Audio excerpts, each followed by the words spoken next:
The candles flickered on the cake as my family gathered around me, their faces glowing with what I thought was love and celebration. At 70 years old, I expected this milestone birthday to be filled with warm memories and gratitude for the life I'd built. Instead, as my eldest daughter Jennifer carried the chocolate cake toward me, I saw the writing across the top in bold white frosting letters. Happy birthday, Burden. My breath caught in my throat. The room erupted in nervous laughter, and Jennifer quickly said, "It's just a joke, Mom. We thought it would be funny." But the word burned into my vision, and I felt my cheeks flush with humiliation. This wasn't the celebration I'd imagined for reaching 7 decades of life. Before we jump back in, tell us where you're tuning in from. And if this story touches you, make sure you're subscribed, because tomorrow, I've saved something extra special for you. My name is Margaret Collins, though everyone calls me Maggie, and I never thought I'd be sharing this story with strangers. For 45 years, I was married to Bob Collins, a wonderful man who passed away 8 months ago from a sudden heart attack. We raised 3 children together in our suburban home in Millbrook, Ohio, where I taught high school English for 32 years before retiring. I thought I had built a life of purpose and meaning, surrounded by family who loved and respected me. The birthday party was held at Jennifer's house, a sprawling colonial that I had helped her and her husband Tom buy when they were just starting out. The mortgage payments had been a stretch for them back then, so Bob and I had quietly dipped into our retirement savings to help with the down payment. We never mentioned it again, never made them feel indebted to us. That's what parents do for their children, isn't it? As I sat at the head of the dining table, surrounded by my 3 children, their spouses, and my 5 grandchildren, I tried to smile and pretend the cake inscription was indeed just a harmless joke. David, my middle child who had flown in from Seattle for the occasion, seemed uncomfortable with the whole thing. He kept glancing at Jennifer with disapproval, but said nothing. Susan, my youngest at 38, was busy corralling her twin boys and didn't seem to notice the tension in the room. The evening proceeded with the usual birthday rituals. The grandchildren, ranging in age from 6 to 15, dutifully sang "Happy Birthday" and gave me hugs. They presented me with handmade cards and small gifts they'd picked out themselves. These moments of genuine affection from the little ones were the only bright spots in an otherwise painful evening. After dinner, as I helped clear the dishes despite protests that I should relax because it was my birthday, I overheard Jennifer talking to her husband Tom in the kitchen. They thought I was in the bathroom, but I had only stepped into the hallway to get my purse. "I don't know how much longer we can keep this up," Jennifer was saying in a hushed voice. "She's been staying in our guest room for 3 months now, and honestly, it's affecting our marriage. The kids are starting to act out because they don't have their playroom anymore." Tom's response was measured but firm. "She's your mother, Jen. She just lost her husband and had to sell her house. Where else is she supposed to go?" I know, Jennifer sighed. "But she's so dependent now. She asks me about every little decision, follows me around the house like a lost puppy. It's like she forgot how to be a person without Dad. And the financial strain is real too. Our grocery bills have doubled, and she barely contributes anything." I pressed my back against the hallway wall, my heart hammering against my ribs. This was how my own daughter saw me, as a burden who had forgotten how to be a person. "Maybe we should look into that senior living place on Maple Street," Tom suggested. "It's not that expensive, and she'd have people her own age to socialize with." "You mean warehouse her with all the other discarded parents?" Jennifer's voice carried a bitter edge. "I'm not ready to be that heartless yet, but something has to change. I can't be her caregiver and run my real estate business at the same time. I've already lost 2 clients because I couldn't show houses when she had her dentist appointments." I stood frozen in that hallway, feeling smaller and more insignificant than I had ever felt in my 70 years. The woman who had once commanded respect from rowdy teenagers who had helped shape young minds for over 3 decades who had been a partner in a loving marriage and raised 3 successful children, had somehow become nothing more than an inconvenience. The realization hit me like a physical blow. Since Bob's death, I had indeed become overly dependent on my children, particularly Jennifer. When Bob was alive, he handled all our finances, made most of the major decisions, and managed our social calendar. I had been content to let him take the lead, focusing on my teaching career and supporting our family. But when he died, I felt completely lost. I didn't know how to be alone, how to make decisions without consulting someone, how to fill the enormous void his absence had created. After the funeral, when the house became too big and too full of memories, I had gratefully accepted Jennifer's offer to stay with them while I figured out my next steps. But those next steps never materialized. Instead, I had fallen into a pattern of deferring to Jennifer for everything from what to eat for breakfast to what clothes to wear. I had become exactly what they saw me as, a burden. The next morning, I woke up early in Jennifer's guest room, surrounded by the few possessions I had kept when we sold the family home. Everything else had been donated or sold to pay for Bob's medical bills and funeral expenses. The room felt like a museum of my former life. Photos of Bob and me on various anniversaries, the ceramic jewelry box he'd given me for our 25th wedding anniversary, my collection of first edition novels I'd accumulated over my teaching career. I sat on the edge of the bed, still wearing the birthday dress I'd been so excited to wear the night before, and looked at myself in the mirror across the room. The woman staring back at me was a stranger. When had I become so fragile-looking? When had my shoulders started to curve inward, as if I were trying to make myself smaller? When had the confident teacher who could command a classroom of 30 teenagers disappeared? The house was quiet around me. Jennifer and Tom were still sleeping, and their 3 children wouldn't be up for another hour. This was usually my favorite time of day, when I could have a cup of coffee and read in peace. But this morning, the silence felt suffocating. I made my way to the kitchen and put on a pot of coffee, moving quietly so I wouldn't wake anyone. As the coffee brewed, I found myself looking around Jennifer's kitchen with new eyes. The refrigerator was covered with the children's artwork, soccer schedules, and family photos. In every single photo, I was either absent or pushed to the side, literally and figuratively on the periphery of their lives. The coffee finished brewing, and I poured myself a cup, adding 2 sugars the way Bob had always teased me about. As I sat at the breakfast bar, I noticed Jennifer's laptop was open, displaying what looked like a real estate listing. Curious, I glanced at the screen and felt my stomach drop. It was a listing for Sunset Ridge Apartments, a senior living complex across town. The page had been bookmarked, and there were notes in the margins about pricing and availability. So they were serious about moving me out. Preparing and narrating this story took us a lot of time, so if you are enjoying it, subscribe to our channel. It means a lot to us. Now back to the story. The conversation I'd overheard the night before wasn't just venting, it was planning. I closed the laptop and took my coffee outside to the back patio. The early morning air was crisp, and the garden was just beginning to show signs of spring. Jennifer had a beautiful yard, professionally landscaped and perfectly maintained. It was nothing like the wild, overgrown garden Bob and I had tended together, where we let the flowers grow however they wanted, and the vegetables sprawled across raised beds he'd built with his own hands. Sitting there in the pre-dawn quiet, I made a decision that surprised even me. I wasn't going to wait for my children to figure out what to do with their inconvenient mother. I wasn't going to let them warehouse me in a senior living facility where I could slowly fade away, forgotten and irrelevant. If I was truly the burden they believed me to be, then I would remove that burden from their shoulders.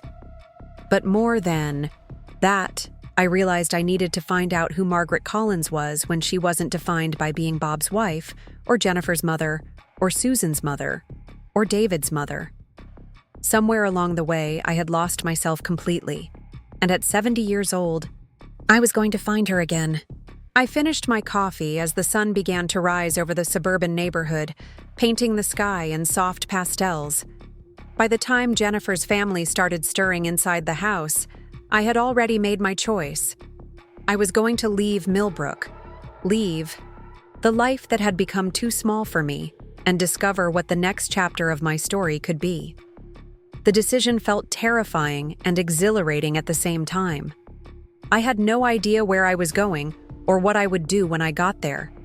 All I knew was that I couldn't stay in that house another day, couldn't continue to be the burden my family saw me as, couldn't keep shrinking into a smaller and smaller version of myself. As I headed back inside to begin quietly packing my belongings, I caught a glimpse of myself in the patio door's reflection. For the first time in months, I saw a spark of the woman I used to be. The woman who had once been brave enough to stand in front of a classroom full of skeptical teenagers and convince them that literature mattered. The woman who had once been confident enough to marry her college sweetheart and build a life with him from nothing. The woman who had once been strong enough to work full-time while raising 3 children and still find energy to volunteer at their schools and attend every soccer game and piano recital. That woman was still in there somewhere, buried under months of grief and self-doubt. It was time to let her breathe again. I spent the next hour carefully packing my clothes and personal items into the 2 suitcases I'd brought with me 3 months earlier. I left behind most of the furniture and household items I'd kept from the family home, taking only what I could carry and what held the most sentimental value. The ceramic jewelry box, the first edition novels, a few photo albums, and the small wooden cross Bob had carved for me during our first year of marriage. In the bottom of my jewelry box, I found the business card for the financial advisor who had helped us sell our house and settle Bob's affairs.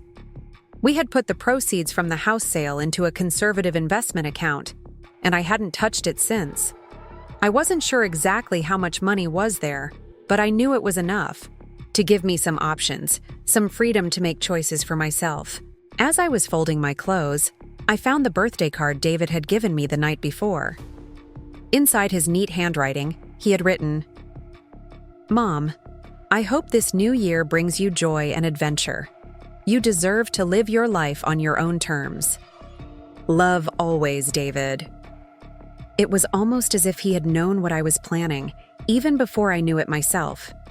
Of all my children, David had always been the most perceptive, the most willing to see beyond the surface of things.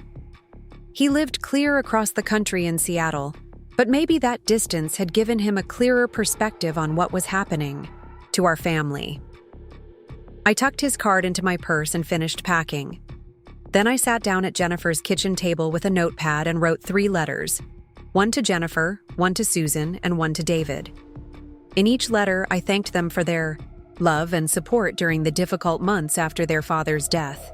I apologized for becoming too dependent on them, for losing sight of who I was supposed to be, and I promised them that I was not running away from them, but rather running toward a version of myself that I had forgotten existed. To Jennifer, I wrote, "I know I have been a burden to you and your family these past months. That was never my intention, but I can see now that my grief made me forget how to be independent. I am grateful for your kindness in letting me stay with you, but it's time for me to find my own way again. Please don't worry about me. I am stronger than any of us realized." To Susan, I wrote, "I hope someday you can teach your boys that growing old doesn't mean becoming helpless or irrelevant. I want to show them that their grandmother is still capable of creating a meaningful life, even at 70. I love you and your beautiful family." To David, I wrote, "Thank you for seeing me as more than just your father's widow or your sister's problem. Your card reminded me that I do deserve to live my life on my own terms. I'm finally ready to find out what that looks like." I left the letters on the kitchen counter, along with the spare key Jennifer had given me. Then I called a taxi to take me to the bus station, leaving early enough that I wouldn't have to face the awkward goodbyes and the questions I wasn't ready to answer. As the taxi pulled away from Jennifer's house, I felt a mixture of sadness and relief. I was leaving behind everything familiar, everyone I loved, but I was also leaving behind the suffocating sense of being unwanted and unnecessary. For the first time in 8 months, I felt like I was moving towards something instead of just marking time until something happened to me. At the bus station, I stood in front of the departure board, looking at all the possible destinations. I had no plan, no particular place in mind. Then I saw it, a bus heading to Denver, Colorado, departing in an hour. I had always wanted to see the Rocky Mountains, but Bob had preferred beach vacations. This seemed like as good a reason as any to choose a direction. I bought a ticket to Denver and settled into a seat by the window. As the bus pulled out of Millbrook, I pressed my palm against the glass and watched my hometown disappear behind me. Somewhere in those mountains ahead, I was going to rediscover Margaret Collins, and maybe, just maybe, I was going to find out that she had been worth knowing all along. The bus ride to Denver took 14 hours, with stops in small towns I never heard of. I spent most of the journey staring out the window at the changing landscape, watching Ohio's flat farmland give way to the rolling hills of Kansas, then gradually rise into the foothills of Colorado.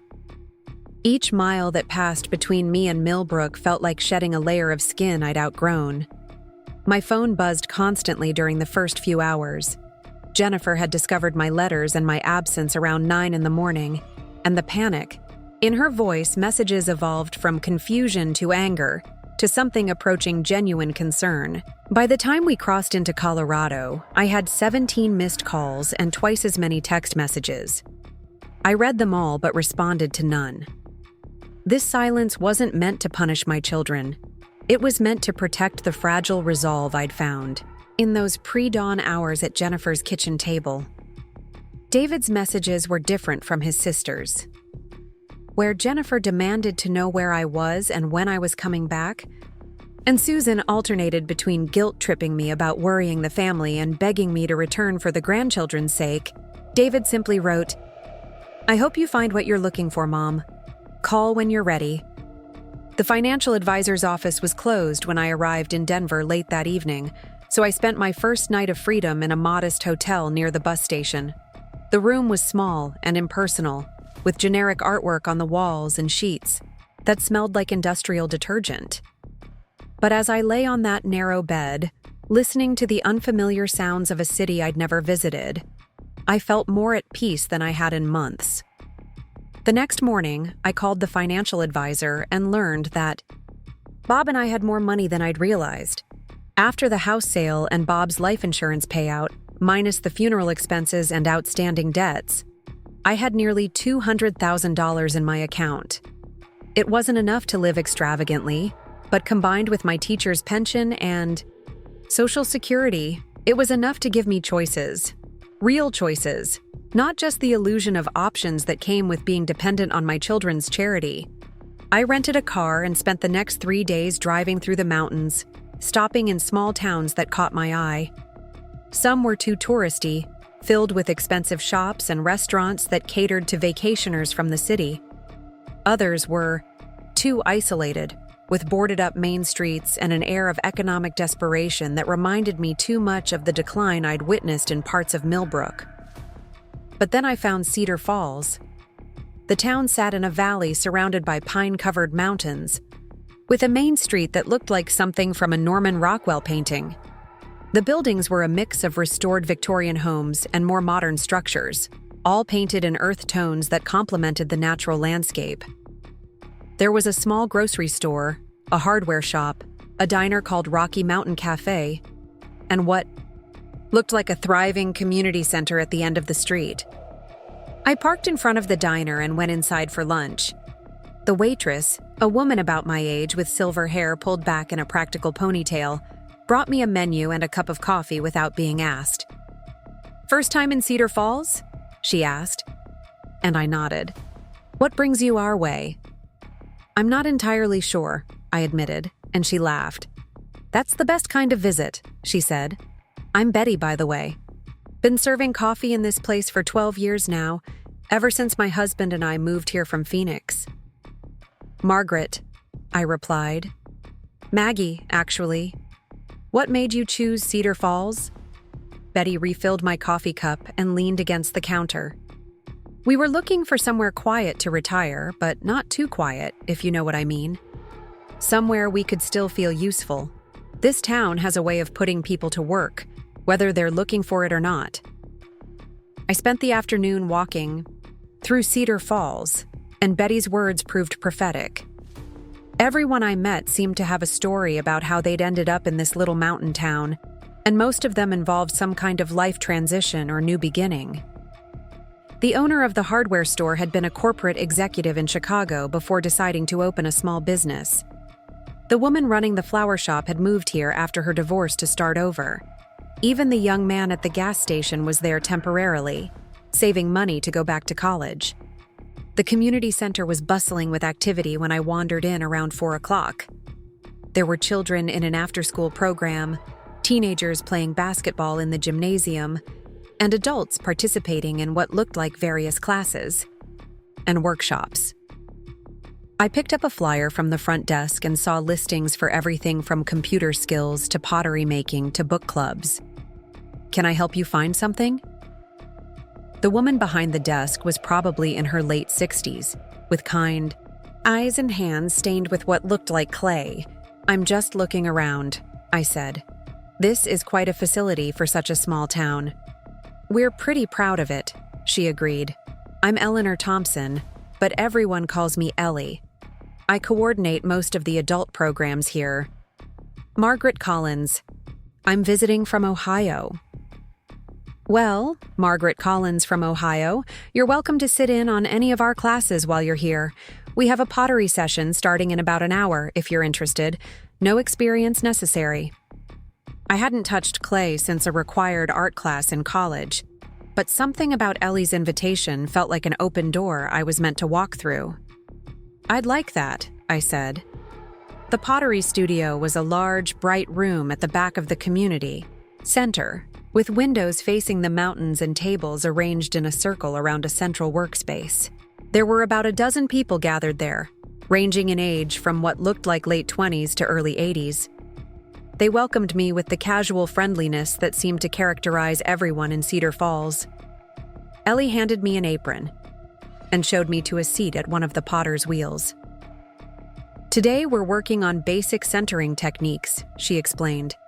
It's one of the most fundamental skills in pottery and also one of the most meditative. As I placed my hands on the clay and felt it respond to my touch, something unexpected happened. For the first time since Bob's death, my mind became completely quiet. The constant internal chatter about what I should be doing, where I should be living, how I should be managing my grief, simply stopped. There was only the clay, the wheel, and the gentle pressure of my fingers guiding the spinning earth into a new shape. I was terrible at it, of course.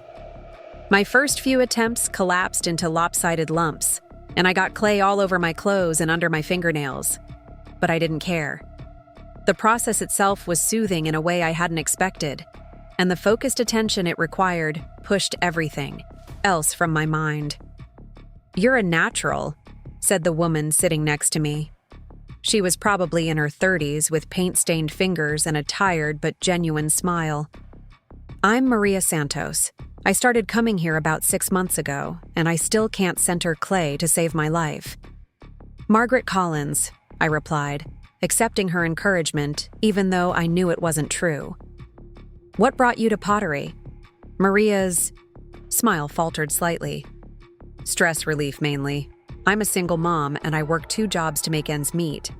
This is my 1 hour a week where I don't have to think about bills or homework, or whether my ex-husband is going to remember to pick up the kids when he's supposed to."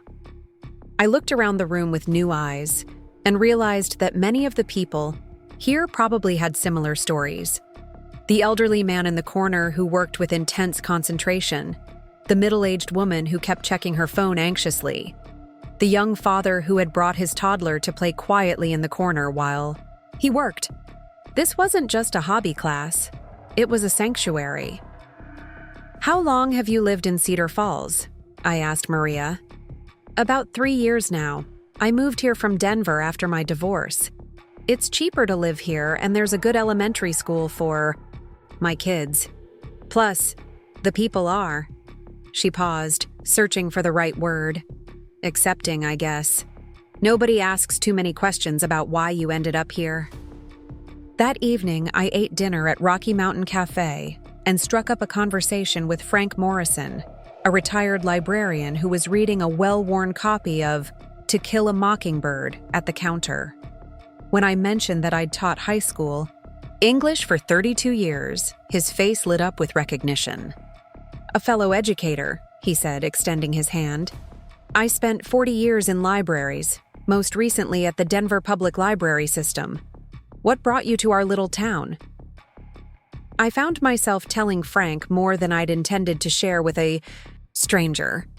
There was something about his quiet demeanor and genuine interest that made it easy to talk. I told him about Bob's death, about feeling lost and dependent on my children, about the birthday cake and the conversations I'd overheard. I told him about the decision to leave Millbrook and the sense of possibility I'd felt when I saw the mountains. Starting over at 70 takes courage, Frank said thoughtfully. But it sounds like you're ready for it. I'm not sure I'm ready, I admitted, but I'm willing to try. Frank smiled. That's all any of us can do, isn't it? Try, and see what happens. He told me about his own transition to Cedar Falls. After his wife died 5 years earlier, he'd sold their house in Denver and moved to the mountains, looking for a simpler life.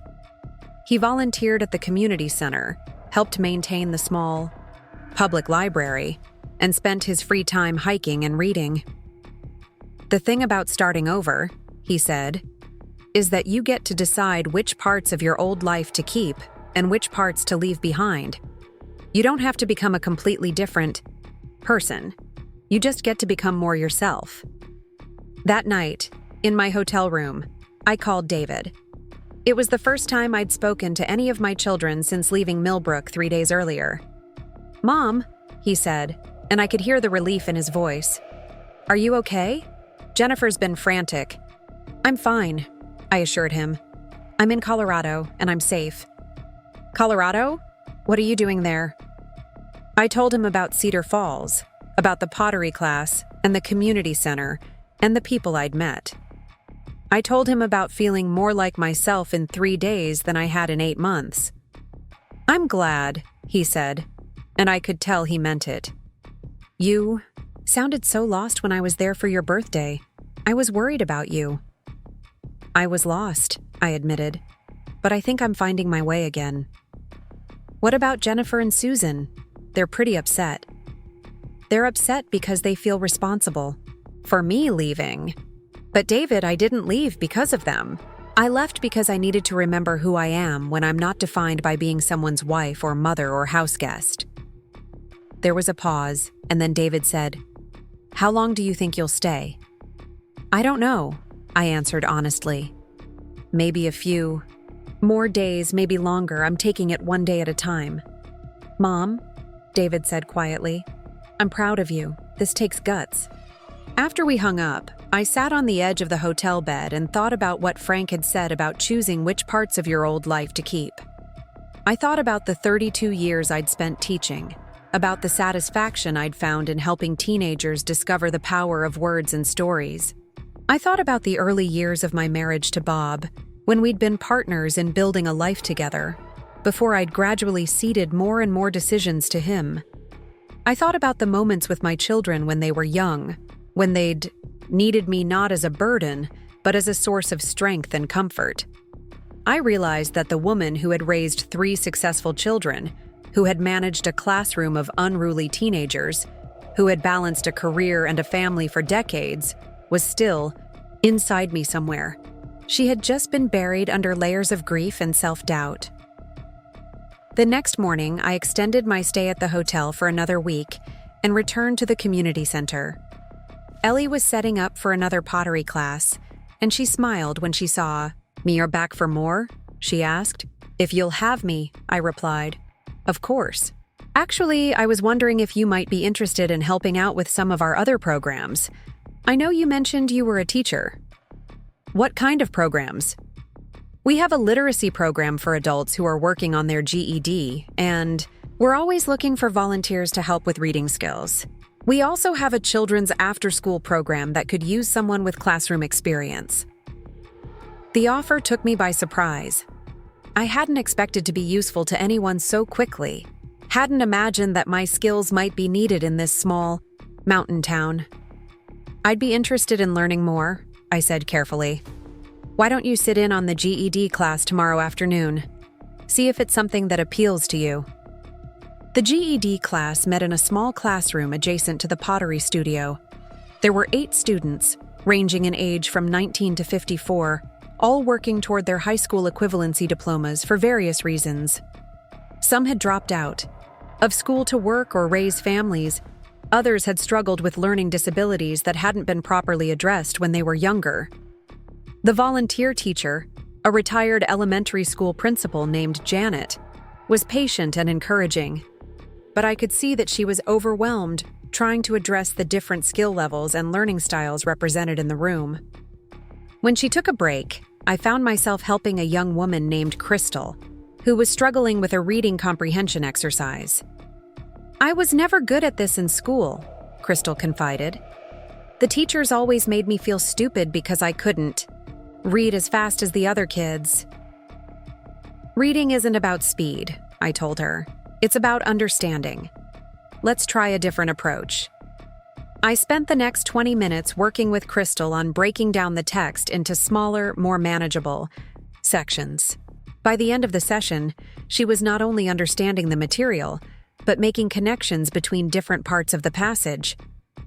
"You're a good teacher," she said as we packed up our materials.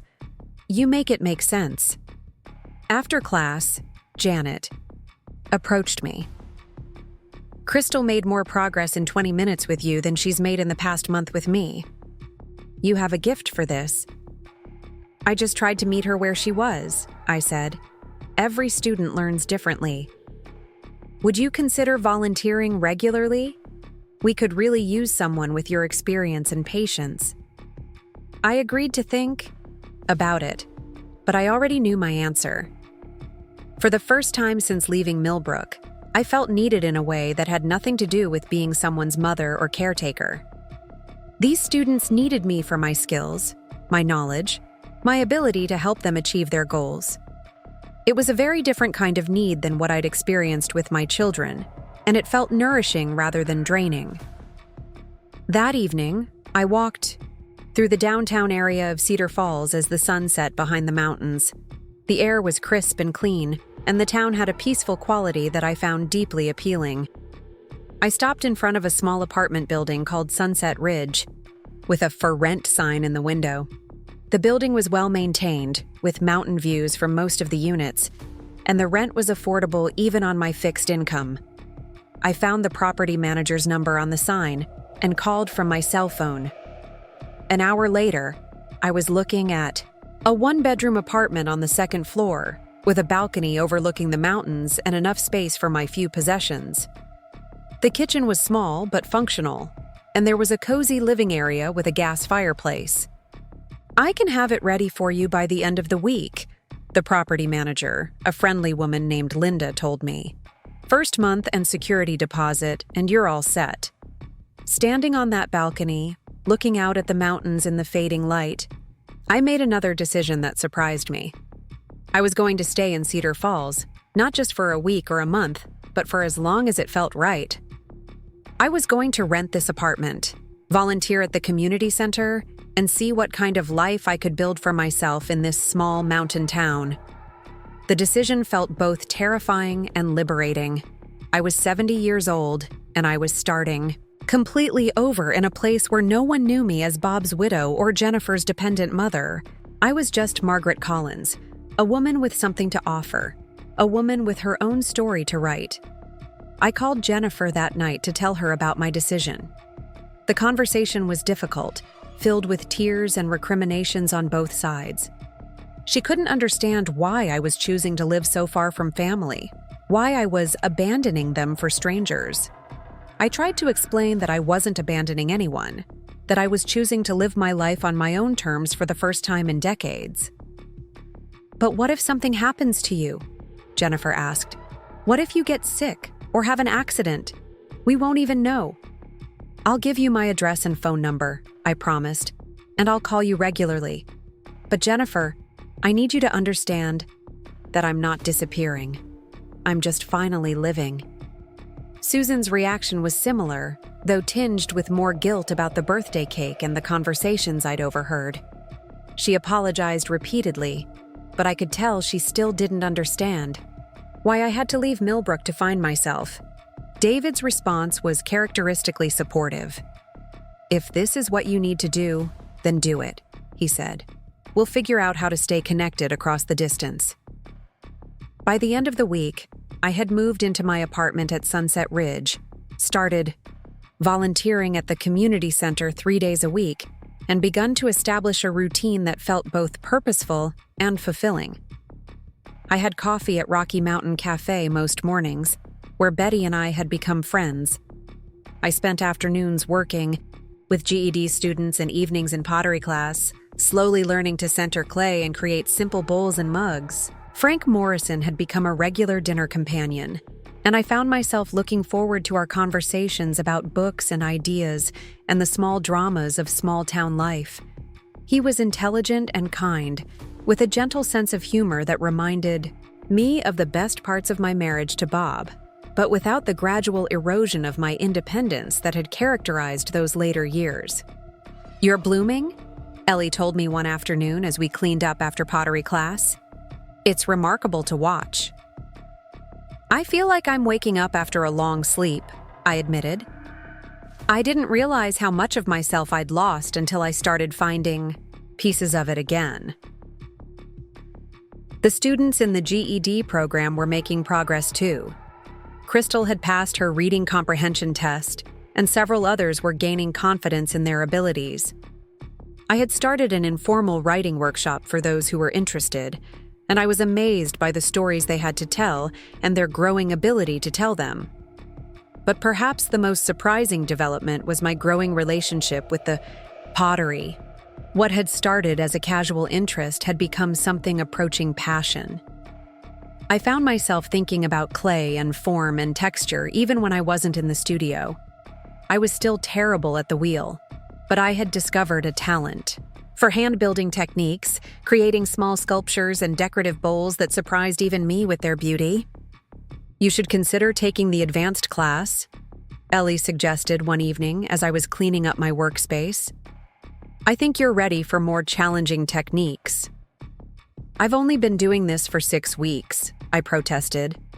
"Some people have a natural feel for clay," she said. "You're one of them." As summer turned to fall in Cedar Falls, I settled into a rhythm of life that felt both new and familiar. The volunteer work at the community center gave me the sense of purpose I'd missed since retiring from teaching. The pottery classes provided a creative outlet I'd never known I needed. The friendship with Frank offered companionship without the pressure of traditional dating expectations. And the small apartment at Sunset Ridge gave me a space that was entirely my own, decorated with my books and pottery creations and photographs of my family. I spoke to my children regularly, and gradually they began to accept my choice to stay in Colorado. Jennifer and Susan still worried about me living so far from family, but they could hear the contentment in my voice, the sense of purpose that had been missing for so long. David visited me in August, spending a long weekend hiking in the mountains and meeting my new friends. He left with a promise to bring his wife and children for a visit in the spring. "I haven't seen you this happy in years," he told me as I drove him to the airport. "Not since before Dad got sick." He was right. The constant low-level anxiety that had characterized my life for the past several years had lifted. I was no longer waiting for someone else to decide what my life should look like. I was creating it myself, one day at a time, one choice at a time. But what I didn't know, as I stood on my balcony that September evening watching the aspen trees turn gold in the mountains, was that my peaceful new life was about to be disrupted by a crisis that would test everything I'd learned about strength and independence. The phone call that would change everything was still weeks away, but the seeds of it were already being sown in the choices my children were making back in Ohio, choices that would force me to confront the limits of my newfound freedom and the depth of my commitment to the family I'd left behind. The October morning when everything changed started like any other. I was at Rocky Mountain Cafe, sharing my usual breakfast of oatmeal and fresh berries with Frank, discussing the book club's selection for November. We had settled into a comfortable routine over the past few months, meeting for breakfast twice, a week and dinner on Sundays. Our friendship had deepened gradually, built on shared conversations about literature, gentle hikes through the mountain trails, and quiet evenings spent reading in companionable silence. "I think we should tackle something challenging this time," Frank was saying, stirring honey into his coffee. "Maybe some Toni Morrison or Gabriel Garcia Marquez. The group is ready for something with more literary weight." I was about to respond when my phone rang. The caller ID showed Jennifer's name, which was unusual because we had established a pattern of talking on Saturday mornings. It was Tuesday and barely 8 o'clock. "I should take this," I told Frank, stepping outside the cafe into the crisp mountain air. "Mom, thank God you answered." Jennifer's voice was strained, higher pitched than normal. "I've been trying to reach you for an hour." "What's wrong?" I asked, immediately alert. Despite our complicated relationship, I could hear genuine distress in my daughter's voice. "It's Susan. She's in the hospital. There was an accident yesterday evening and we couldn't reach you because your phone was going straight to voicemail." My blood turned cold. "What kind of accident? Is she okay?" "She was driving home from the twins' soccer practice when a drunk driver ran a red light. Her car flipped twice." Jennifer's voice cracked. "Mom, she's alive, but she's in critical condition. They had to operate on her spleen, and there's some concern about internal bleeding." The world seemed to tilt sideways. Susan, my youngest, my baby who had always been the most careful driver, the most cautious of my children. What about the boys? Were they with her? No, Kevin had picked them up earlier for dinner. They weren't in the car, thank God. But Mom, the doctors don't know if she's going to wake up. She's been unconscious since the accident. I gripped the phone tighter, my free hand reaching for the cafe's brick wall to steady myself. "Which hospital?" "Millbrook General. Mom, I know things have been complicated between us, but we need you here. Kevin is falling apart. The boys keep asking where Grandma Maggie is, and I don't know how to handle all of this alone." The irony wasn't lost on me. 6 months ago, Jennifer had seen me as a burden, someone who couldn't handle life's challenges. Now, she was asking me to come back and help manage the biggest crisis our family had faced in years. "I'll be there as soon as I can," I said without hesitation. "Have you talked to David?" "He's flying in from Seattle this afternoon." "Mom, I'm sorry about everything that happened before. I'm sorry about the birthday cake and the things I said. I need my mother right now." After I hung up, I stood on the sidewalk for several minutes trying to process what I'd learned. Frank appeared beside me, his face creased with concern. "Bad news?" he asked gently. I explained about Susan's accident, about the family crisis that was pulling me back to Ohio. Frank listened without interruption, then placed a steady hand on my shoulder. "You have to go," he said simply. "Family is family, no matter how complicated the relationships are."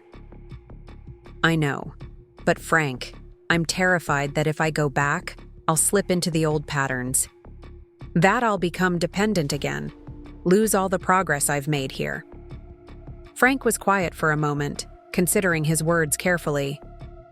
"Margaret, the woman who moved to Cedar Falls 6 months ago was running away from something. The woman who's Going back to Ohio now is running toward something, toward people who need her. That's a completely different kind of journey. His words resonated with a truth I was only beginning to understand. 6 months ago, I had left Millbrook because I felt powerless and unwanted. Now I was returning because I had something to offer, because my family genuinely needed the strength and stability I had rediscovered in myself. Within 3 hours, I was on a plane to Columbus, my hastily packed suitcase in the overhead compartment, and my mind racing with memories of Susan as a child. She had been my easiest baby, the one who slept through the night early and rarely fussed. As a toddler, she had followed me everywhere, her chubby hand clutching my skirt as I moved through the house doing chores. She had been the family peacemaker, the one who smoothed over conflicts between her older siblings and mediated disputes with gentle humor. The flight seemed endless, every minute stretching into an hour as I imagined the worst-case scenarios. I thought about the twins, only 8 years old, trying to understand why their mother wasn't coming home. I thought about Kevin, Susan's husband, who had always been somewhat fragile emotionally and had leaned heavily on Susan's strength throughout their marriage. David met me at the airport, his usually composed face showing the strain of the past 24 hours. He looked older than his 42 years, with dark circles under his eyes and a nervous energy that was unlike his typical calm demeanor. "Any change?" I asked as we hurried through the terminal. "She's stable, but still unconscious. The doctors say the next 48 hours are critical." He paused as we reached his rental car. "Mom, I have to tell you, Kevin is not handling this well. He's been at the hospital since yesterday evening, and he won't eat or sleep. Jennifer's trying to manage the twins and her own family, and she's exhausted." "And you're trying to hold everyone together," I observed, recognizing the familiar pattern from our family dynamics. "Someone has to," David replied, but there was no resentment in his voice, just resignation. The drive to Millbrook was surreal.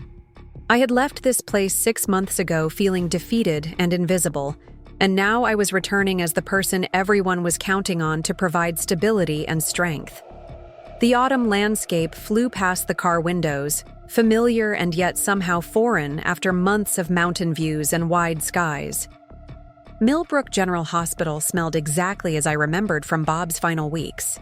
That distinctive combination of disinfectant and cafeteria food that seemed to permeate every medical facility. We found Kevin in the ICU waiting room, slumped, in an uncomfortable plastic chair with his head in his hands. When he looked up and saw me, his face crumpled with relief. "Maggie," he said, standing to embrace me. "I'm so glad you came. I don't know what to do. The doctors keep using words I don't understand, and I can't think straight enough to ask the right questions." Kevin had always been a gentle soul, but he had a tendency to become overwhelmed during crises. Susan had been his anchor, his translator for the complexities of life that he found difficult to navigate. Without her steady presence, he was lost. "Let's start with what the doctors have told you," I said, guiding him back to his chair and sitting beside him. "Tell me everything, step by step." For the next hour, I listened as Kevin recounted the medical information he had received, helping him organize his thoughts and identify the questions he needed to ask. I took notes on a small pad I always carried, creating a timeline of Susan's treatment and a list of concerns to discuss with her medical team. When Dr. Patricia Williams, Susan's neurosurgeon, made her evening rounds, I was ready with specific questions about brain swelling, recovery timelines, and the significance of various test results. Dr. Williams was impressed with my preparation and spoke to me with the respect she might show a fellow medical professional. "Your daughter has suffered a significant traumatic brain injury," she explained, "but the scans show that the swelling is beginning to decrease. Her other injuries are healing well, which is encouraging. The fact that she's young and otherwise healthy works in her favor." "What's the realistic timeline for consciousness?" I asked. "Every case is different. but typically we see patients begin to respond within 72 to 96 hours. If she doesn't show signs of waking up within a week, we'll need to reassess our approach. After Dr. Williams left, Kevin looked at me with something approaching awe. How did you know what questions to ask? I've been here for 2 days, and I never thought to ask about brain swelling or recovery statistics. I learned a lot during your father-in-law's illness, I replied simply. Medical situations require organization and persistence. You can't be afraid to ask questions, even if they seem obvious. That evening, Jennifer and I had our first real conversation since my departure from Ohio. We were sitting in the hospital cafeteria, sharing a plate of surprisingly decent pie and trying to decompress from the day's emotional intensity. I owe you an apology, Jennifer said, her voice barely above a whisper. Not just for the birthday cake, but for how I treated you after Dad died. I was so focused on my own stress and inconvenience that I forgot you were grieving too. We were both struggling, I replied carefully. Grief makes people do things they wouldn't normally do. But that's not an excuse for treating you like you were helpless or worthless. You're the strongest person I know, Mom. You raised 3 kids while working full-time, you took care of Dad through his illness, and then when we made you feel unwanted, you had the courage to start over somewhere completely new. Jennifer's words were healing in a way I hadn't expected. For so long, I had questioned whether my children respected me or saw me as anything more than a caretaker or burden. Hearing Jennifer acknowledge my strength, especially during this crisis, felt like a gift. What you've built in Colorado, she continued, the independence, the new friends, the volunteer work, it's amazing. I looked up that community center online, and I saw the article in their local paper about your literacy program. You're making a real difference in people's lives. I was surprised she had researched my life in Cedar Falls. You looked me up? Of course I did. You're my mother. Just because I was too proud to admit I was wrong doesn't mean I stopped caring about what happened to you. She paused, pushing pie crumbs around her plate. The truth is, I was jealous. Jealous of what? Of your courage. Of your ability to just walk away from everything safe and familiar and build something new. I've been stuck in the same routines, the same problems, the same complaints for years. You showed me what it looks like to actually change your life, instead of just talking about it. That night, I stayed at Jennifer's house in the guest room where this whole journey had begun. The room looked exactly the same, but I felt completely different walking into it. 6 months ago, I had been a reluctant guest, dependent on my daughter's charity and uncomfortable in my own skin. Now I was there by choice, as a resource for my family during a difficult time. I called Frank before going to sleep, needing to hear his steady voice and share the day's developments. "How are you holding up?" he asked. "Better than I expected. It's strange being back here, but I don't feel like I'm slipping backward. If anything, I feel more confident in who I am now." "That's because you know you have choices," Frank said wisely. "You're not trapped there. You're choosing to be there, for a specific purpose, for a specific time." "I miss you," I admitted, surprising myself with the confession.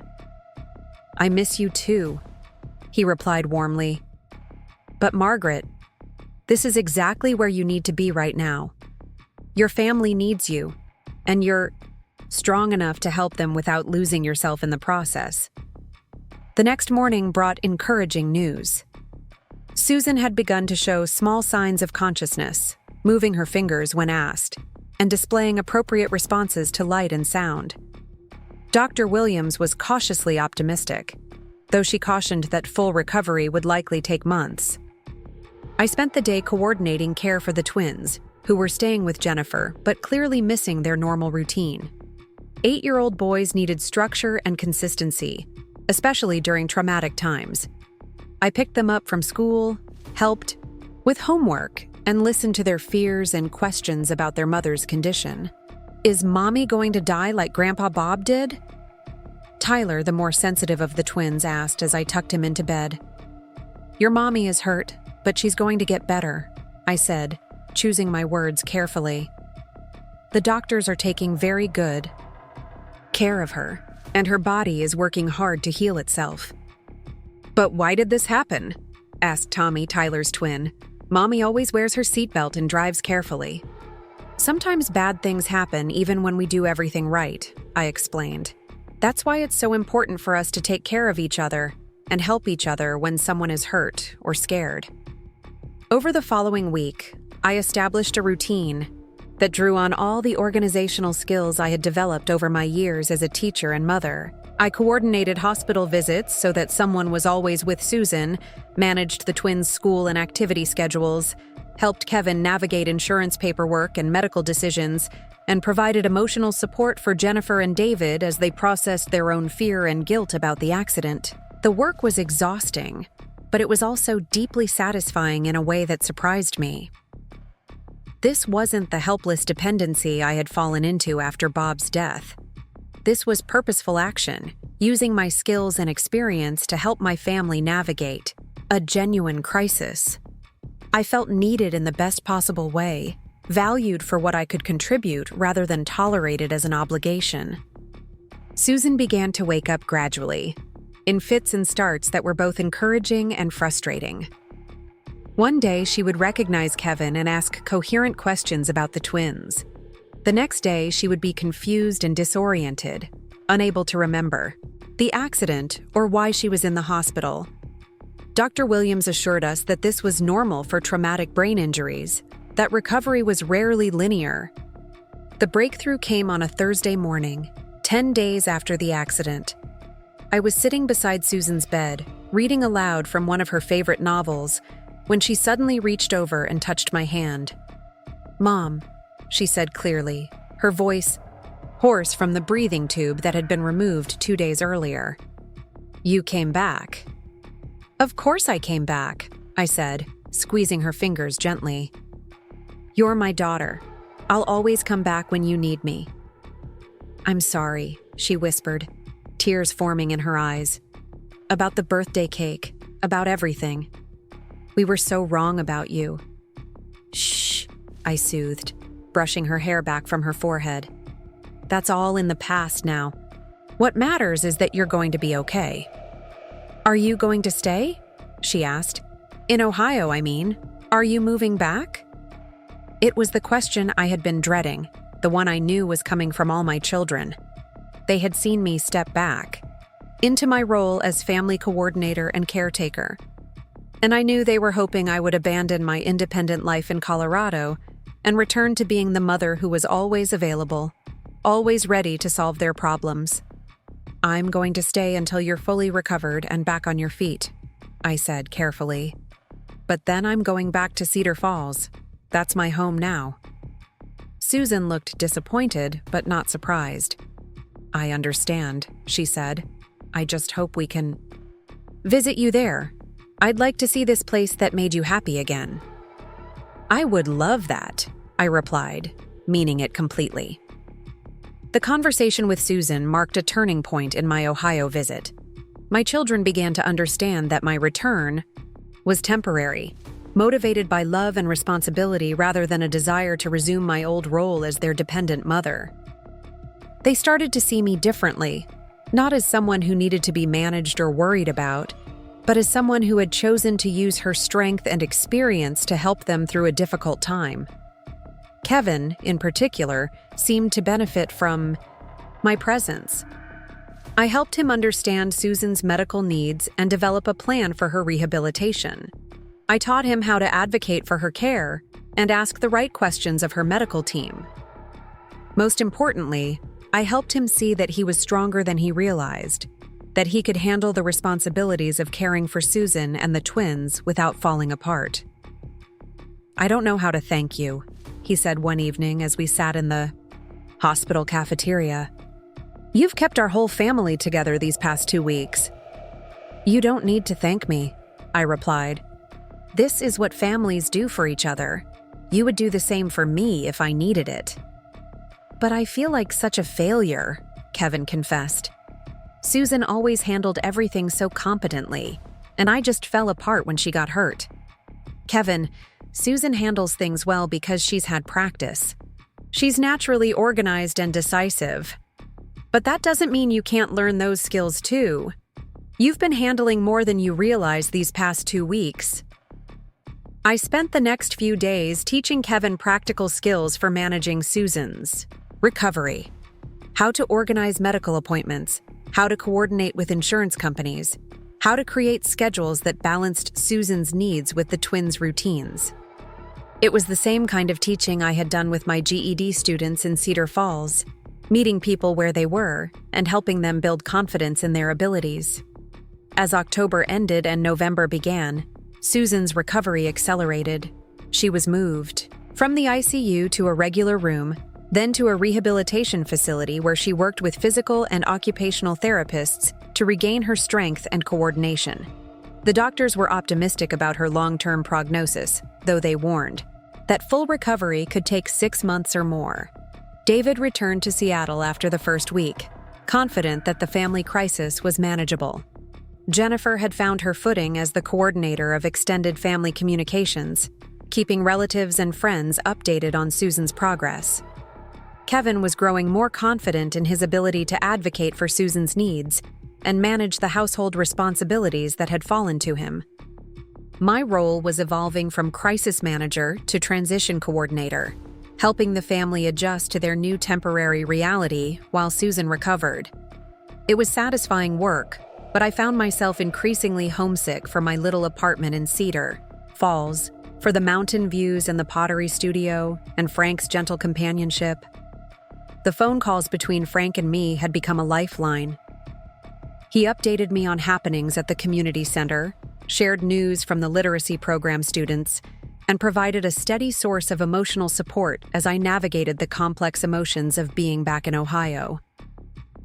"I've been thinking about what you said," I told him during one of our evening conversations, "about running towards something instead of running away from something.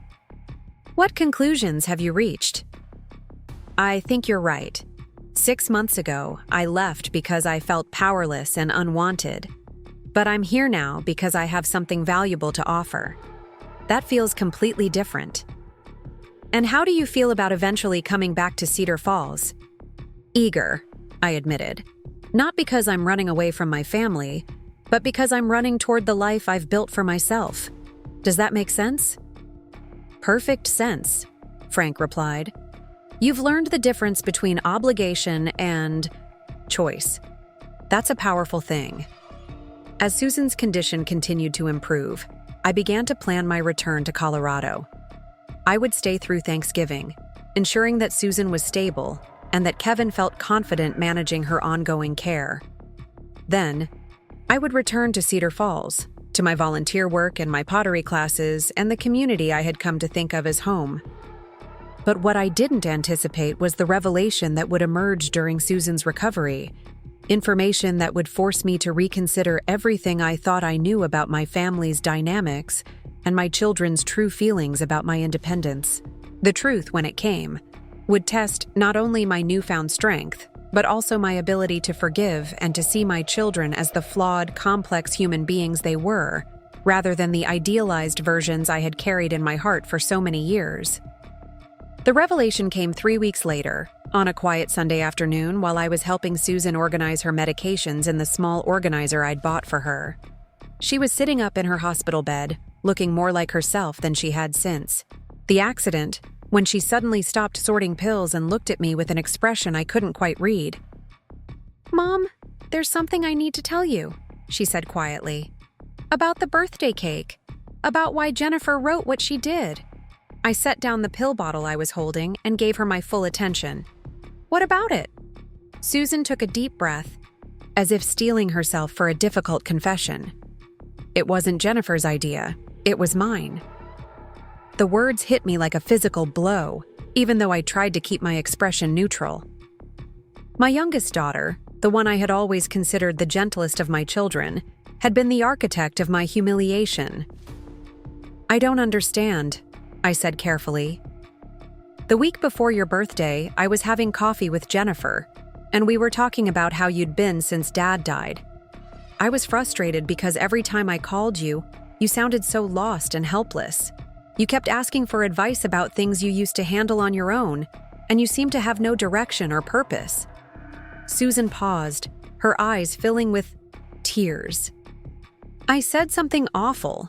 I said that you had become like dead weight, that you were just drifting through life expecting us to carry you. Jennifer laughed and said we should put that on your birthday cake as a joke, to maybe shock you into taking charge of your life again."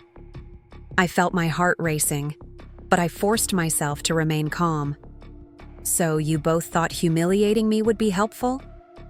"We convinced ourselves it would be a wake-up call," Susan continued, her voice breaking.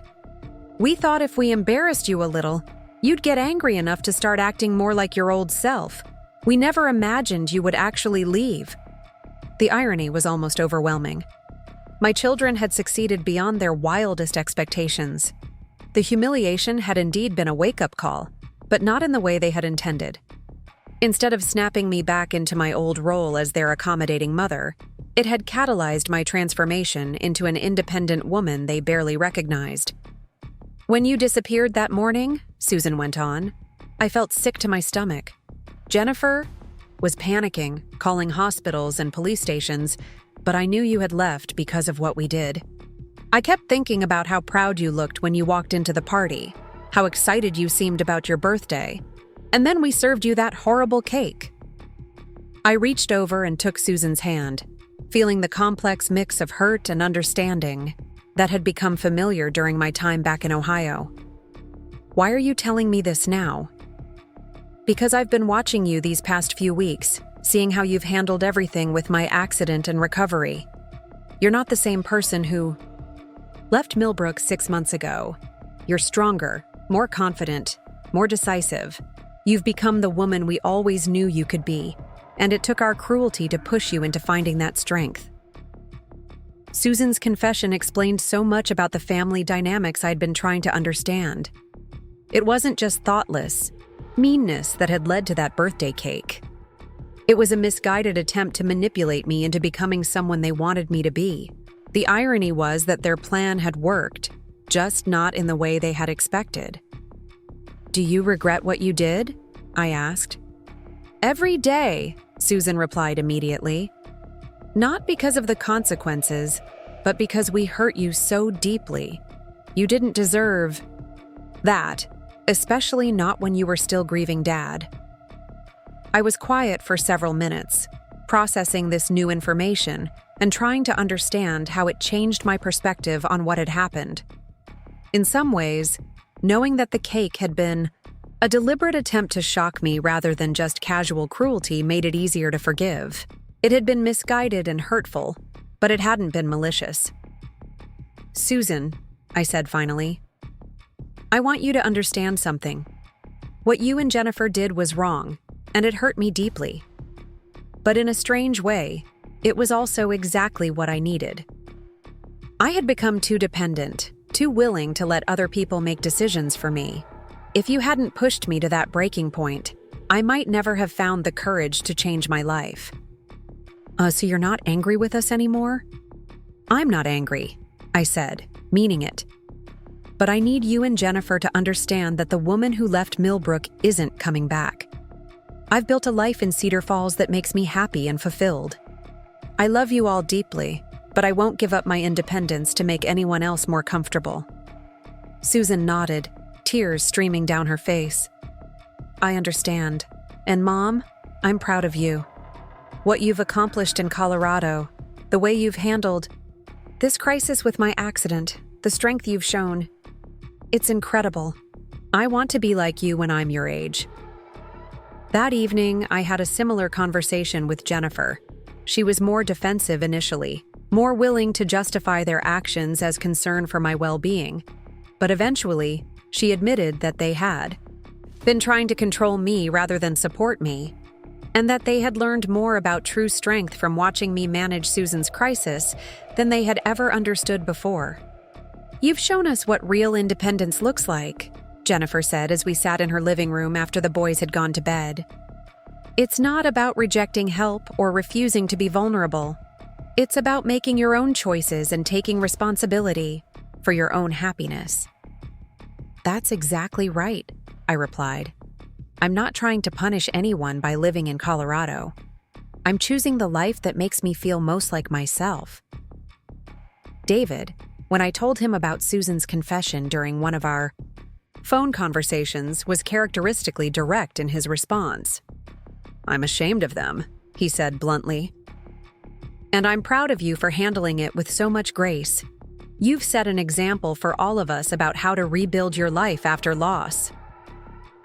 As Thanksgiving approached, Susan's recovery accelerated dramatically. She was walking with minimal assistance. Her cognitive functions had returned to normal, and the doctors were optimistic about her long-term prognosis. Kevin had grown into his role as primary caregiver and household manager, displaying capabilities that had surprised everyone, including himself. I never realized how much Susan was shielding me from, he admitted to me one afternoon as we watched the twins play in the hospital courtyard. She handled so many things I didn't even know needed handling. This experience has taught me to be a better partner. The twins had adjusted well to their mother's recovery, showing the resilience that children often display during difficult times. They were excited about the prospect of visiting me in Colorado during spring break, and their enthusiasm helped ease the family's concerns about my eventual departure. On Thanksgiving Day, we gathered in Susan's hospital room for a small celebration. The hospital staff had allowed us to bring in a traditional meal, and Susan was well enough to sit up and participate fully in the conversation. It was nothing like the elaborate Thanksgiving dinners we had shared when Bob was alive, but it felt more meaningful somehow, marked by gratitude for Susan's recovery and our family's renewed understanding of each other. I want to make a toast, Jennifer said, raising her cup of apple cider. To Mom, who taught us this year what it really means to be strong. Thank you for coming back when we needed you, and thank you for showing us that love doesn't mean giving up who you are. David joined us by video call from Seattle, and even from across the country, his presence felt complete and connected. We talked about favorite memories, shared updates on our various projects and interests, and made plans for future visits and gatherings. This feels different, Susan observed as we were cleaning up the impromptu celebration. We're talking to each other like adults instead of falling into those old family roles. She was right. Something fundamental had shifted in our family dynamics. I was no longer the accommodating mother who deferred to everyone else's preferences. My children were no longer the demanding offspring who expected me to prioritize their needs above my own. We had found a way to love each other while respecting each other's autonomy and choices. The following week, I began making concrete plans for my return to Colorado. Susan would be discharged to outpatient rehabilitation by early December, and Kevin felt confident about managing her continued recovery. The family had established new routines that didn't depend on my presence, and I was eager to return to my life in Cedar Falls. Frank and I had been talking daily, and his excitement about my return was evident in every conversation. The pottery studio had missed my presence, Ellie told me during one of our calls, and the GED students had been asking when their favorite reading tutor would be back. Even Betty at Rocky Mountain Cafe had sent word that my usual breakfast table was waiting for me.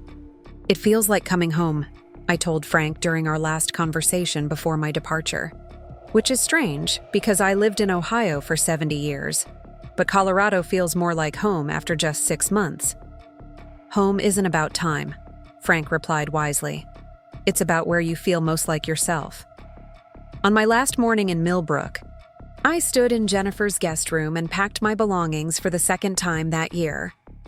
But unlike my first departure, this packing was done openly, with my family's knowledge and blessing.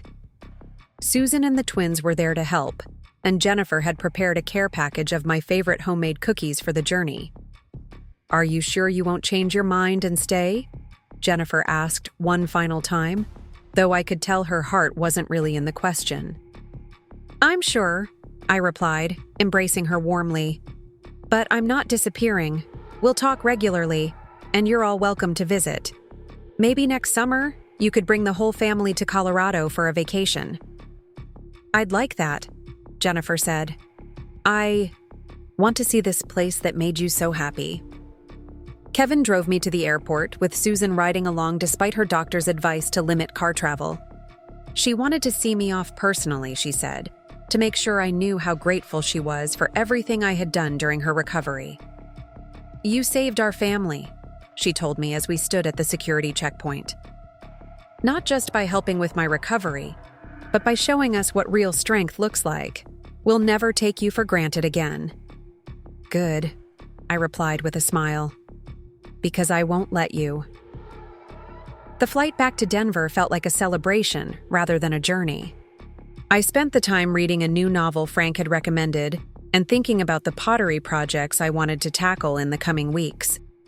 Ellie had mentioned that the community center was planning to expand the arts program, and there might be opportunities for me to take on more teaching responsibilities.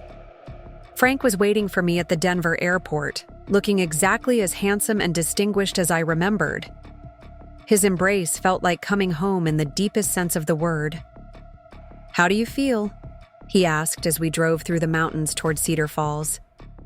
"Grateful," I replied without hesitation. "Grateful for the crisis that brought me back to my family. Grateful for the healing that happened while I was there.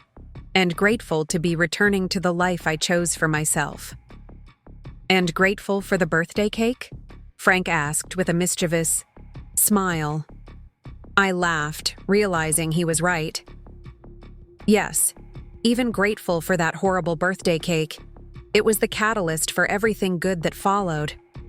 My little apartment at Sunset Ridge looked exactly as I had left it, but somehow it felt even more welcoming than before. The mountain views from my balcony seemed more spectacular, the cozy living space more perfectly suited to my needs. Frank helped me unpack and then left me to settle in, understanding that I needed some time alone to process the transition back to my chosen home. That evening, I called each of my children to let them know I had arrived safely. The conversations were warm and natural, without the undercurrents of resentment or obligation that had characterized our family communications for so many years. We had found a new equilibrium, one based on mutual respect and genuine affection rather than duty and guilt. The next morning, I returned to the community center for the first time in over a month. The welcome I received was overwhelming in the best possible way. Students from the GED program hugged me and shared updates on their progress. Ellie immediately put me to work organizing the new pottery class schedule. Even the teenagers from the after-school program seemed glad to see me back. "It's like you never left," Maria Santos told me as we worked together in the pottery studio. "But also like you're somehow different. More confident, maybe?" "I feel different," I admitted. "More integrated, I suppose. Like I've figured out how to be a mother and grandmother while also being completely myself." During my first pottery class back, I found myself working on a new piece, a large bowl with intricate patterns carved into the clay. As my hands shaped the form, I thought about the journey that had brought me to this moment. The humiliation of that birthday cake had led to the discovery of my independence in Cedar Falls. The crisis of Susan's accident had led to a deeper understanding of my strength and my family's needs. The revelation about my children's motivations had led to forgiveness and a new kind of relationship based on honesty rather than assumed roles. "That's beautiful work," Ellie commented, looking at my emerging bowl. "What inspired the design?" "Transformation," I replied, surprising myself with the answer. "The idea that sometimes you have to be broken down before you can be rebuilt into something stronger." Over the following weeks, I settled back into my Colorado routine with a deeper appreciation for the life I had created. The pottery classes became even more meaningful as I worked with my hands and watched other people discover their own creative capabilities. The GED students welcomed me back with enthusiasm, and I found new satisfaction in helping them achieve their educational goals. Frank and I resumed our friendship with a deeper intimacy that had developed during our weeks of phone conversations. We spent long evenings talking about books and ideas, took leisurely hikes through the mountain trails, and shared quiet dinners at Rocky Mountain Cafe. Our relationship had evolved into something precious and sustaining, built on mutual respect and genuine affection. "I love the woman you've become," he told me one evening as we watched the sunset from my balcony. "Strong enough to help your family when they need you, but strong enough to choose your own life when they don't." "I love who I am when I'm with you," I replied, "and who I am when I'm alone. For the first time in my life, I feel complete." Christmas came and went peacefully, with long phone calls to my children and grandchildren and a quiet celebration with Frank and my Cedar Falls friends. Susan sent photos of her continued recovery, and the twins had made me handmade ornaments for my small Christmas tree. Jennifer had enrolled in a pottery class in Millbrook, inspired by my new passion, and David was planning a summer visit with his family. As winter deepened and turned toward spring, I reflected on the extraordinary year that had passed since that devastating birthday cake. I had learned that strength wasn't about avoiding dependency or vulnerability. It was about choosing when and how to be vulnerable and with whom.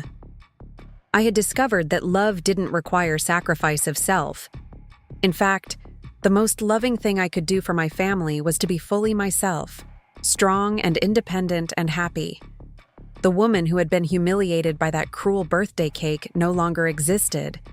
In her place was someone I barely recognized from my earlier life, someone who could navigate crises with confidence, create beauty with her hands, help others discover their potential, and love without losing herself in the process. I had learned to be Margaret Collins, not just Bob's wife or Jennifer's mother or Susan's burden, but simply and completely myself. On a bright April morning, as I worked in the pottery studio on a new series of bowls I planned to give as gifts to my family, I realized that I had never been happier. The clay responded to my touch with familiar responsiveness.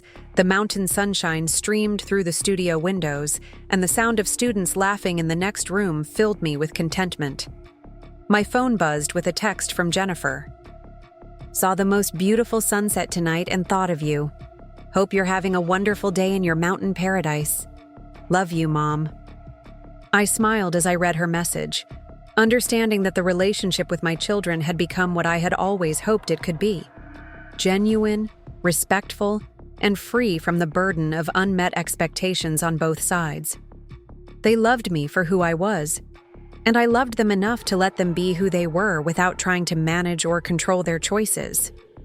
Frank appeared in the doorway of the studio, carrying 2 cups of coffee and wearing the gentle smile that had become so precious to me. "How's the work going?" he asked. "Perfectly," I replied, accepting the coffee and looking at the beautiful bowl taking shape under my hands. "Everything is going perfectly." And for the first time in my 70 years, I meant it completely. The morning I discovered the letter hidden in Susan's medical files changed everything I thought I knew about my family's perception of me. It was March, 4 months after my return to Cedar Falls, and Susan had asked me to help organize her insurance paperwork during one of our weekly phone calls. She was mailing me copies of various documents that needed filing, she explained, because Kevin was overwhelmed with work and the twins' spring activities. When the manila envelope arrived at my Sunset Ridge apartment, I spread the contents across my small dining table and began sorting through the medical bills, therapy schedules, and insurance correspondence. Most of it was routine paperwork, but tucked between 2 physical therapy invoices was a folded piece of Susan's personal stationery, my name written across the front in her careful handwriting. Inside was a letter dated just days after my original departure from Ohio, nearly 8 months earlier. My hands trembled slightly as I read the words Susan had written but never sent. "Dear Mom," the letter began, "I know you left because of what we did at your birthday party, and I need you to know that I haven't slept through a single night since you've been gone. I keep thinking about your face when you saw that cake, how you tried so hard to smile and pretend it was funny when we could all see how much it hurt you." The letter went on for 3 pages, detailing Susan's immediate regret about the birthday cake incident, and her growing understanding of how badly they had misjudged my emotional state after Bob's death. But it was the final paragraph that took my breath away. "The truth is, Mom, we weren't trying to motivate you to be stronger. We were trying to make you smaller so we'd feel better about ourselves.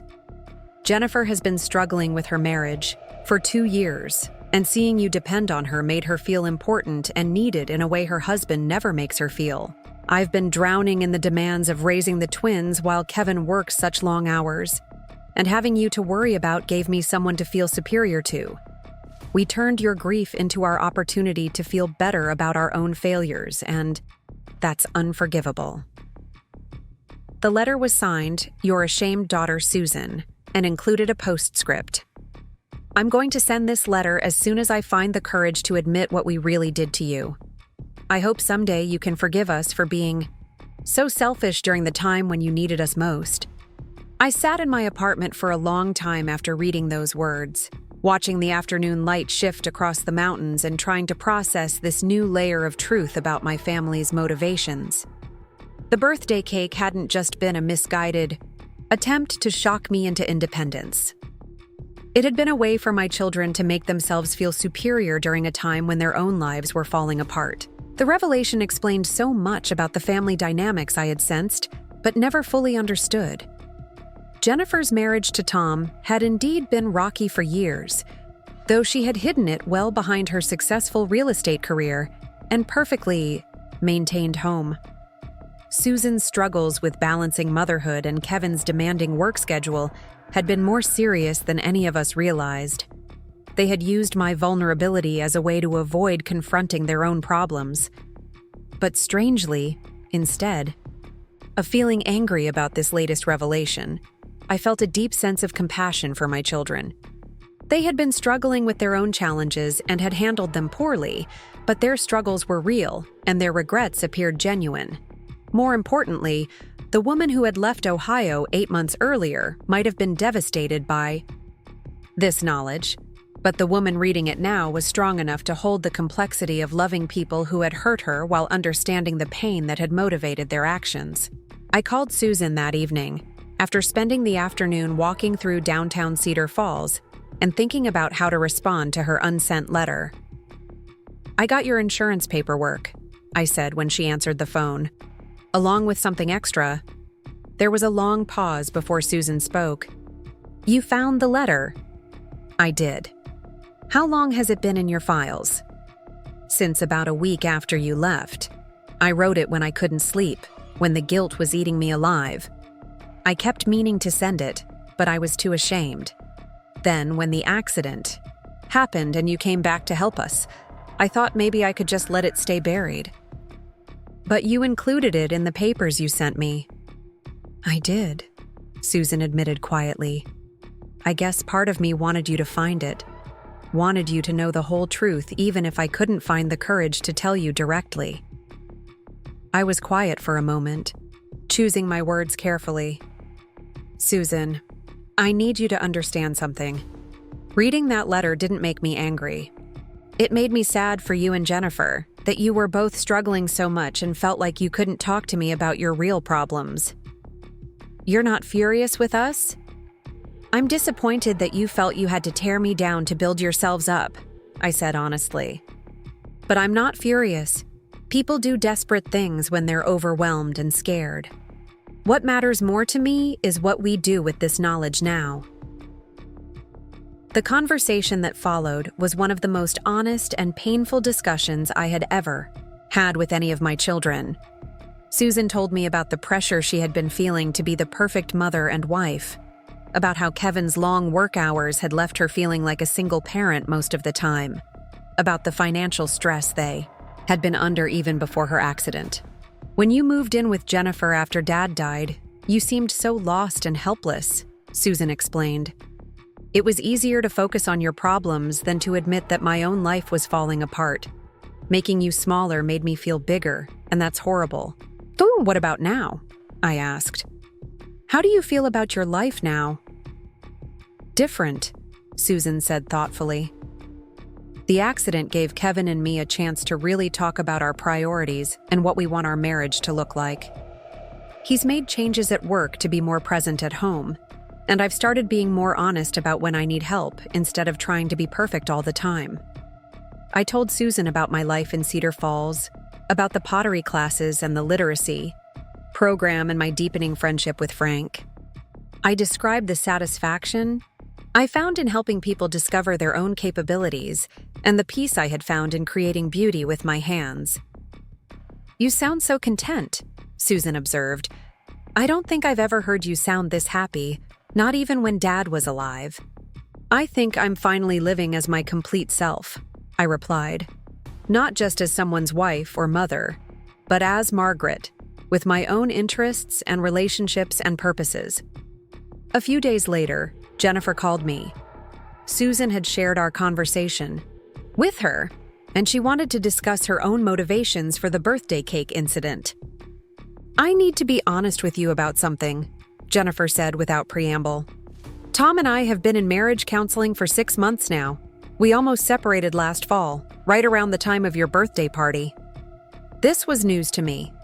Jennifer had always presented her marriage as solid and successful, the foundation for her well-ordered life.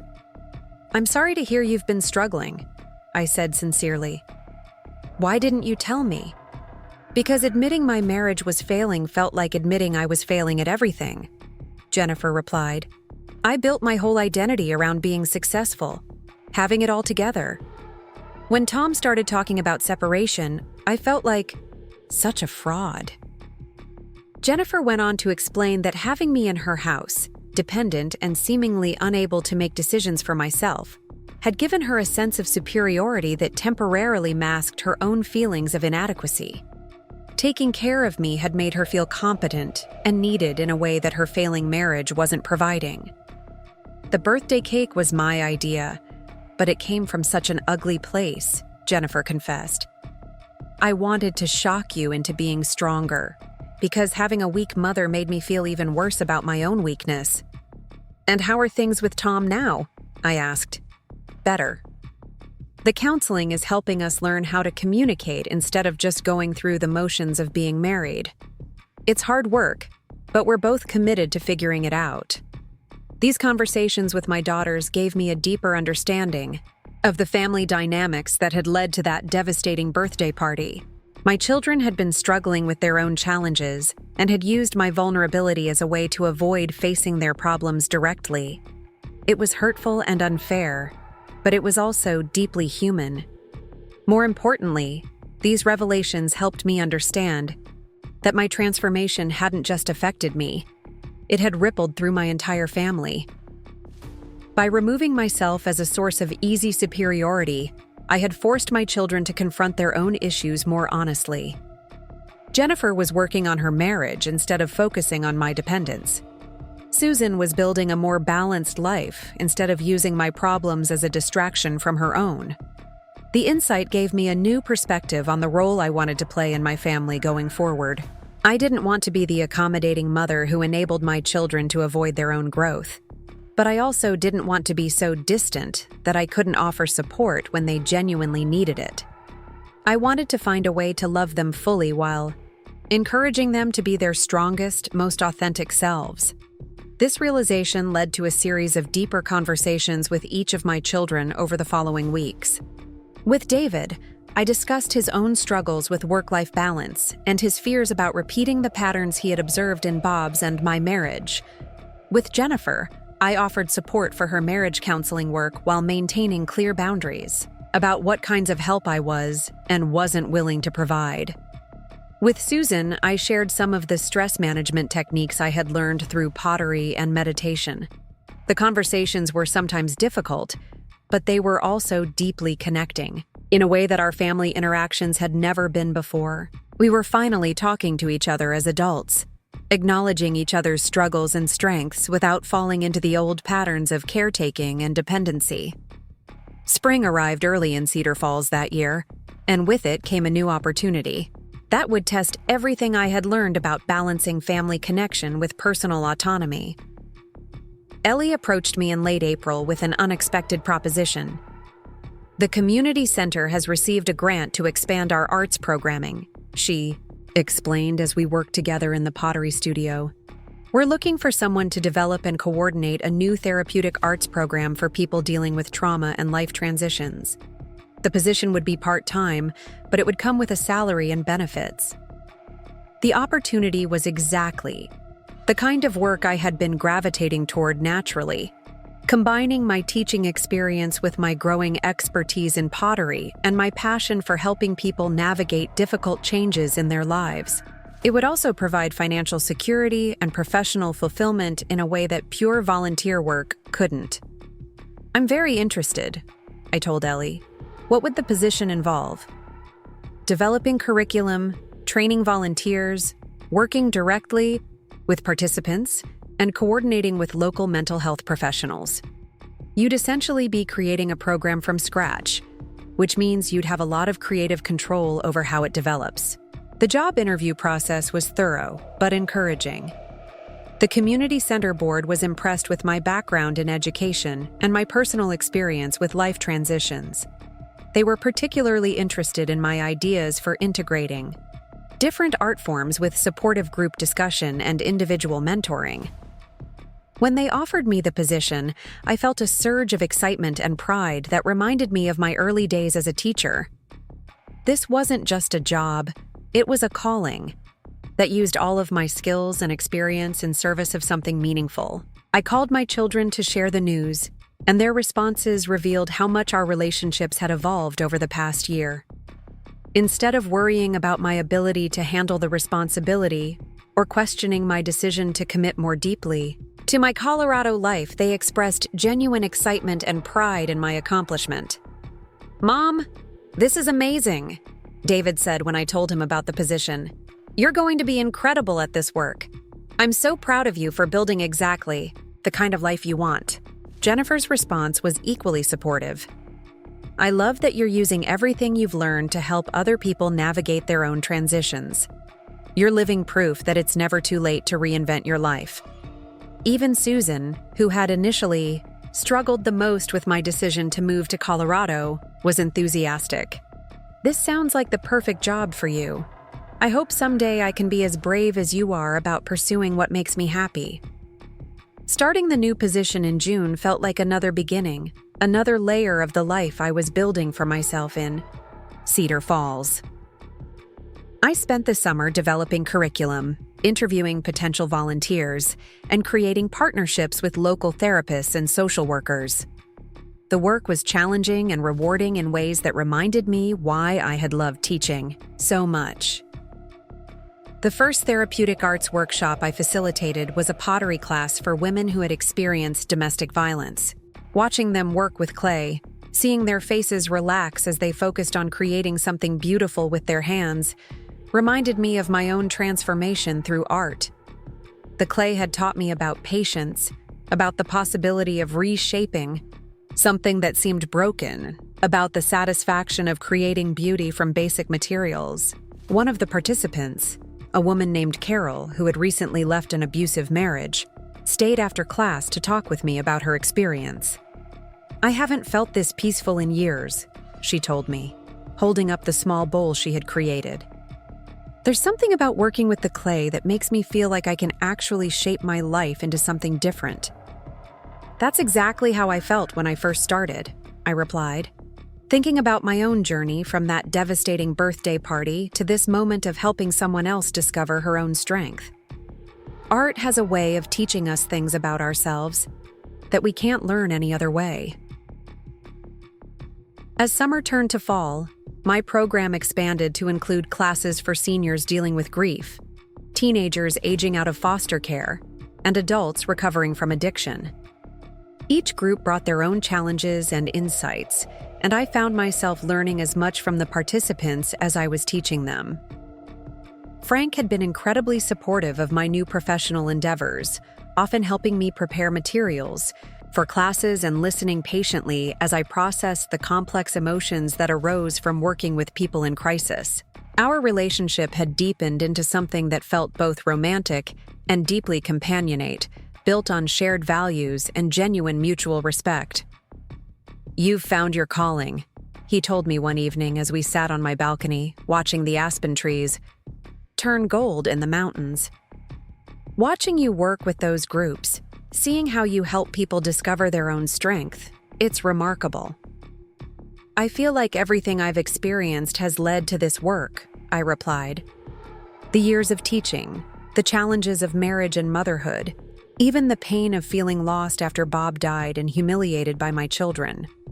All of it prepared me to help other people navigate their own transitions. October brought an unexpected surprise, an invitation to speak at a conference on therapeutic arts programming. The organizers had heard about my innovative work in Cedar Falls and wanted me to present a workshop on using pottery as a tool for healing trauma and building resilience. The invitation felt like validation of the work I was doing, but it also represented something more significant: recognition that I had become an expert in something, that my knowledge and experience had value beyond my immediate community. The woman who had once felt worthless and burdensome was now being asked to share her expertise with professionals from across the region. Preparing for the conference presentation gave me an opportunity to reflect on the journey that had brought me to this point. I thought about the birthday cake that had shattered my sense of self-worth, about the courage it had taken to leave everything familiar and start over in a new place, about the gradual process of discovering capabilities I hadn't known I possessed. The presentation itself went well, with enthusiastic responses from the audience and several requests for follow-up consultation. More importantly, standing in front of that room full of professionals and sharing my knowledge felt like a full circle moment. I was no longer the broken woman who had fled Ohio in shame. I was a recognized expert in helping others navigate their own transformations. When I returned to Cedar Falls after the conference, I found a message waiting for me from Jennifer. She and Tom had successfully completed their marriage counseling and wanted to celebrate by taking a long-delayed vacation to Colorado. Would I be willing to host them for a week? She asked, so they could see my life in the mountains and spend some real time together as adults rather than just talking on the phone? The visit turned out to be revelatory for all of us. Jennifer and Tom were clearly in a much better place in their relationship, communicating more openly and supporting each other more effectively. But more importantly, Jennifer seemed genuinely interested in understanding the life I had built for myself, rather than trying to convince me to return to Ohio. She attended one of my pottery classes, participated in a community center volunteer project, and spent long hours hiking with Frank and me through the mountain trails. By the end of the week, she had a much deeper appreciation for why I had chosen to make Cedar Falls my home. I get it now, she told me on their last evening as we sat around the fire pit outside my apartment building. This isn't just a place you moved to. It's a community you helped create. You're not just living here, you're contributing to something bigger than yourself. The observation was perceptive and accurate. Over the past year and a half, I had become deeply integrated into the fabric of Cedar Falls life. My therapeutic arts program was bringing new people into the community center and creating connections between residents who might never have met otherwise. My work with the literacy program was helping adults achieve educational goals that improved their employment prospects and family relationships. Even my pottery classes were fostering friendships and creative expression among participants who ranged from teenagers to octogenarians. As winter settled over the mountains, I reflected on how completely my life had transformed since that terrible birthday party. The humiliation that had driven me from Ohio had become the catalyst for discovering capabilities and passions I had never known I possessed. The independence I had fought so hard to establish had enabled me to contribute to my community in ways that felt deeply meaningful. The strength I had developed through navigating my own challenges had equipped me to help others find their own resilience.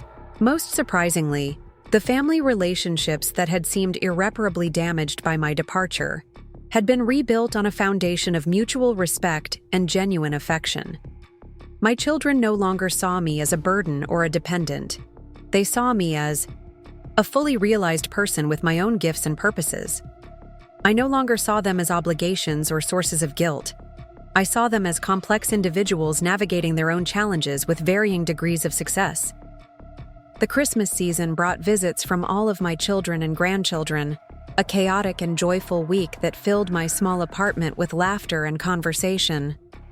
Watching my grandchildren experience the mountains for the first time, seeing my adult children interact with Frank and my Cedar Falls friends, felt like worlds combining in the most beautiful way. On New Year's Eve, as Frank and I stood on my balcony watching fireworks over the valley, I thought about the year ahead and the possibilities it might hold. My therapeutic arts program was expanding to include a summer camp for at-risk youth. Frank and I were discussing the possibility of taking a trip to Europe together in the spring. My relationship with my children continued to deepen as we learned to interact as adults rather than falling into old family roles. "What are you hoping for in the new year?" Frank asked as the last firework faded from the sky. "More of the same," I replied, surprising myself with the answer. "More opportunities to help people discover their own strength. More time to create beautiful things. More moments like this one." "That sounds like a perfect life," Frank said, taking my hand. "It is," I agreed, meaning it completely. "It really is." As we went inside to the warmth of my small apartment, I caught a glimpse of myself in the hallway mirror and smiled at the woman looking back at me. She bore little resemblance to the defeated person who had sat in Jennifer's guest room 18 months earlier, staring at a birthday cake with burden written across the top. This woman stood straight and confident, her eyes bright with purpose and contentment.